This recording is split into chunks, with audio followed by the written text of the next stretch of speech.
Hey there, YouTube friends. Mass Bandit here again with another episode of Building Conifer Slopes. This is episode 3. We made it 3 episodes. Let's see if we can get a whole bunch more. In this episode, we're going to have some major progress. We're going to build our first attraction, the signature carousel that has been a part of Conifer Slopes since version 2. And then also the kind of premier dining establishment in Conifer Slopes. And that is a restaurant called Equus. And if you're wondering what that name is all about, stick around for the time lapse and I'll explain. One of my comments in episode 2 was to talk a bit more about the history of the park, specifically the name Conifer Slopes. So that's what this time lapse is going to be. I'll talk less about what I'm building and how I'm building, and at least for the first chunk. And then we'll talk more about the history of the park. I think that might be kind of interesting. Kind of give you some background knowledge so you can understand what this park is and how it's supposed to be. So yeah. Don't forget to click that like button and to click the subscribe button if you haven't. And if you would please follow me on Twitter at MassBandit102. You'll get some sneak peeks there, as well as information about Conifer Slopes, Bro Coaster, and a little bit more just kind of one-on-one info. So with that being said, without any further ado, thanks so much for being here. And let us jump directly into the time lapse, into our build. So I'll see you at the end of this cut. Alright, so we're here and we're building the carousel, which is the kind of, I guess, iconic ride from the park. But it wasn't originally in the park. The original owners of Conifer Slopes had a god-awful restaurant called the Red Rose Inn, and it was surrounded by beds of red roses. And that was back when the park was owned by, it was family-owned park, kind of haphazardly owned, I suppose you could say. In the lore of Conifer Slopes, there are at least 4 Conifer Slopes parks in the world somewhere. The first one, wherever it's supposed to be at, was family owned and operated for a long time by apparently a bunch of inept people. They had horses and bears. They had 2 live animal attractions, along with an old carousel and a couple flat rides. And their biggest thing was an Intamin launch coaster called Category 5, and that was kind of the turning point for the park. It kind of put it on the map and brought in a bunch of cash flow.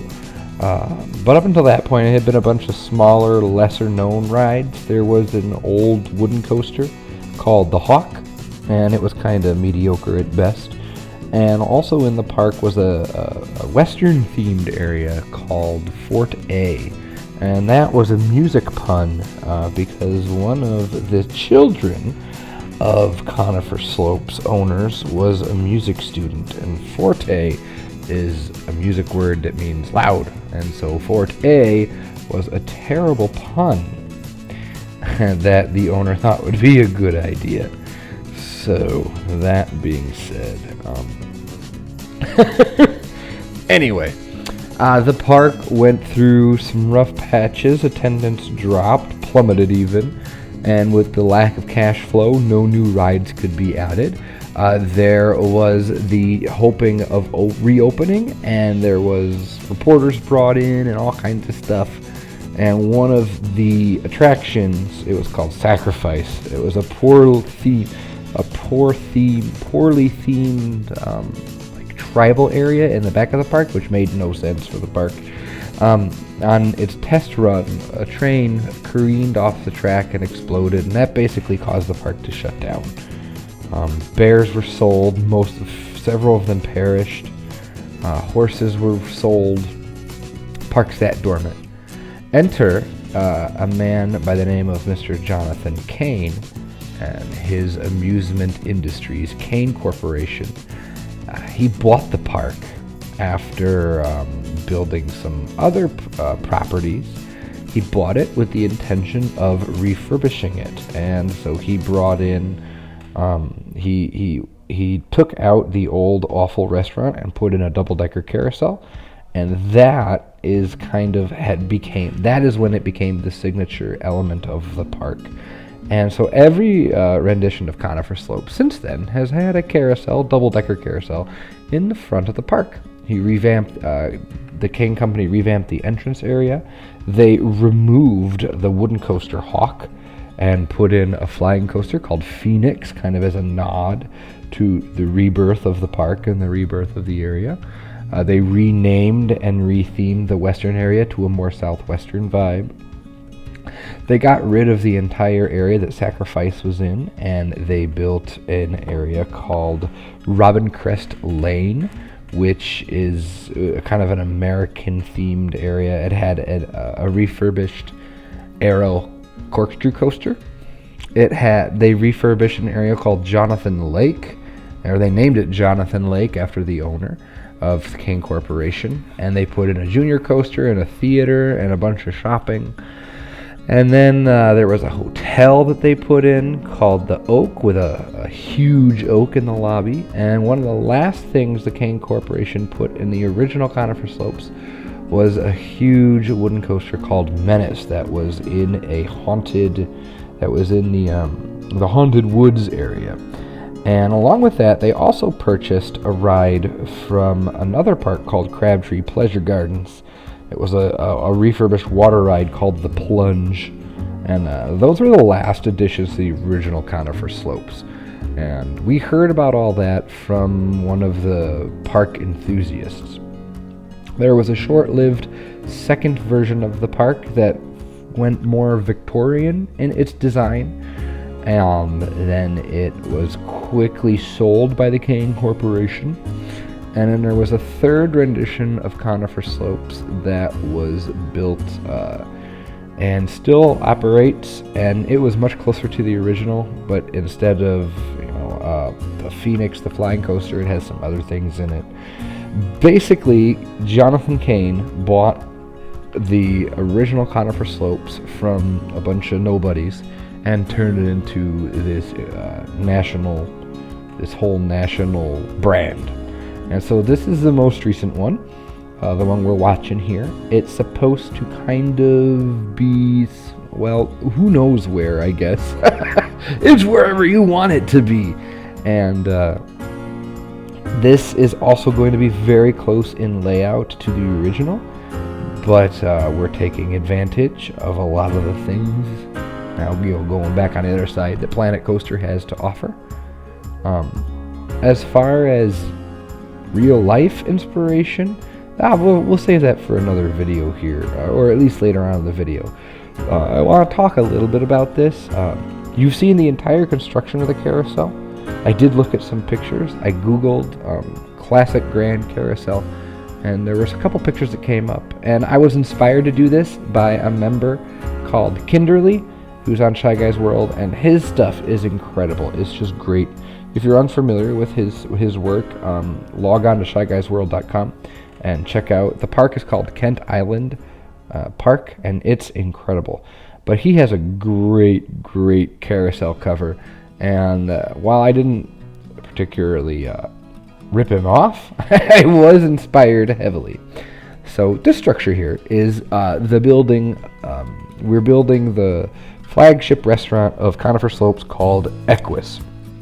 Storyline-wise, in the refurbished original Conifer Slopes, the Kane Company demolished the old carousel, and in its place, and also got rid of the horse pasture, I guess you could call it, and in its place built this restaurant called Equus. And it was kind of a nod to the horses that used to be on the property. There was a horse statue in front, and it's supposed to be kind of a modern rustic. At least that's what the original was. In another version of Conifer Slopes, in one of the other Conifer Slopes in the country, it takes on a much more rustic vibe. and this one is following the more rustic charm kind of look, kind of the whole mountain rustic architecture. And so that's what's going on. In real life, if you're curious, the reason I decided to call it Equus is because I believe at the time I built it, I was in college and we were playing a band piece by a guy named Eric Whitaker, and the name of the piece is Equus. And it's a minimalist piece, which means a bunch of short little notes repeated over and over again. And it was an awesome piece of music. I loved it so much. I built a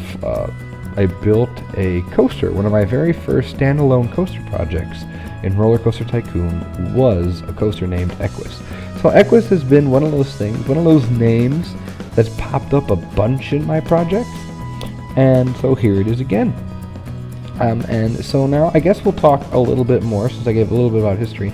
I think in regards to history, what someone wanted to know was about why was it named Conifer Slopes. The original park sits on land that is a little hilly and has a little bit, a couple lakes and a bunch of pine trees, so Conifer Slopes. Realistically, it was the very first thing I built when signing on to the forums, and I had no idea what I was doing. So I plopped a massive hill in the back of the park and put in a giant-ass waterfall and covered it in pine trees. And voila, Conifer Slopes was born. And now it's a park that stuck with me for 10 years. So here we are. We're building the 4th version of my very first thing I ever did in Roller Coaster Tycoon. So if that's just not cute, I don't know what is. So one of the things that I actually struggled with building this was I didn't want it to be exactly mirrored. And you could see at first I didn't even have the tower on a diagonal, but with the flexibility of Planet Coaster, it just didn't make sense not to, because I think that's how I originally always wanted it, but I could never really get it like that in Roller Coaster Tycoon. So now that we have the ability to have our buildings, any shape we want, I thought we'd try some weird things. So the one side of the building is on the diagonal, and the other side of the building actually runs along with the tower, and so it creates this really unique kind of floor plan. And I actually really like the way it happened. When I was building this, I built the very first wall just kind of as a mock, kind of, can we do this? Is this what I want? And once I got the style I wanted, you'll notice I've been copying and pasting wall pieces a lot, and this is one of the first times I think I've ever done it. It was with this build here. So there's some more modern touches with some of the windows and doors, but for the most part, this building is incredibly rustic, and I kind of dig it. It's kind of a nice departure from the rest of the main street. The main street's so generic. It's kind of cool that we keep some of the details of the original of the main street, or the main plaza, but then kind of transition into this other look here. So, and another thing I like about this building is that both sides on either side of the tower are not identical. We have this little overhanging porch on the one side, but then we have awnings on the other, and I thought that was a nice little way to break it up, so it didn't look so monotonous. As I mentioned in a previous video, I really enjoy making custom signs, so I thought I'd give it a try, and I want to let you know right now that after sitting on it and after watching this, I am not pleased with the signage. You'll see what it becomes, but I don't like it, and it's going to change, and that'll be ready for the next episode. That's exactly what I'm going to do as soon as I get back into the game here, is I'm going to fix this sign, because I don't like it. It's going to be a lowercase e for Equus, which is fine, but it doesn't fit the rest of the building at all. I already have another idea of what I want to do. I'll see if I can pull it off. I'm realizing, as much as I enjoy working with signs and stuff, I'm not like the best at it, so we'll see what happens. No promises. I know there'll be something up there. Hopefully a better custom sign. So anyway, with that, we start building the rest of the other side, from the other side of the tower. I realized at about this point that I really wanted the building to be larger. I wanted it to be a big building. It's supposed to be a large eat-in, sit-down, full-service restaurant. And so that would have a really large capacity. And you have to think about things like room for a kitchen and restrooms inside and all that kind of stuff. So we actually, in a little bit here, are really going to expand the footprint. We also are going to change the roof piece back to just an arched peak. You saw me fiddle with the roofs for forever. I couldn't pick something I wanted, and once you see what it becomes, it's better, but it's still not there. We're putting some paths in, some special little stone paving in there, and that's going to kind of set the building back a little bit and kind of into its own little area. It's a trick I actually learned from Bro Coaster, from Ryan, and all the changes he made. That's something I'm going to be doing a lot more now, because it really will help with the flow. Only people that want to go there will have to go on the paths. Everyone else can just bypass it completely.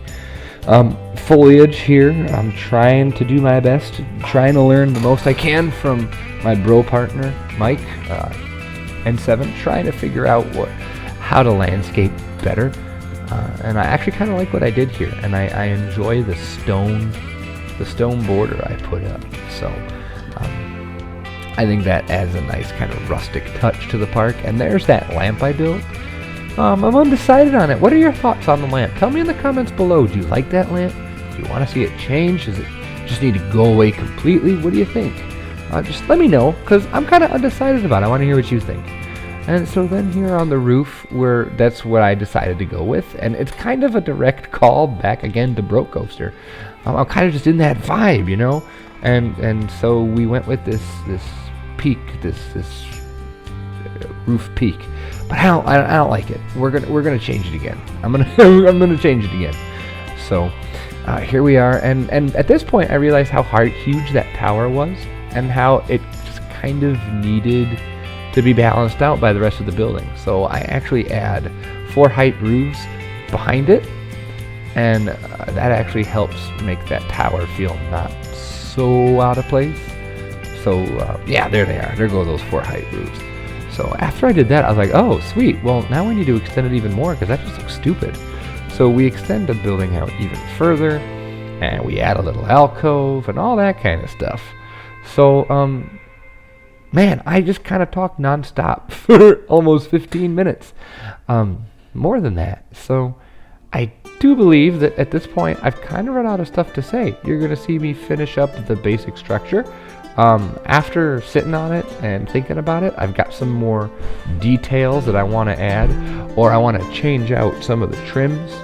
So you're gonna see that the next time we meet. You're gonna see it all gussied up the way I really want it to be, and I'll be sure to show that off real time. So since this time lapse is so incredibly long, this is going to be the end of the episode. I'll finish the time lapse, and then we'll jump to some cinematic shots. And with that, thanks for watching. Hope you made it this far.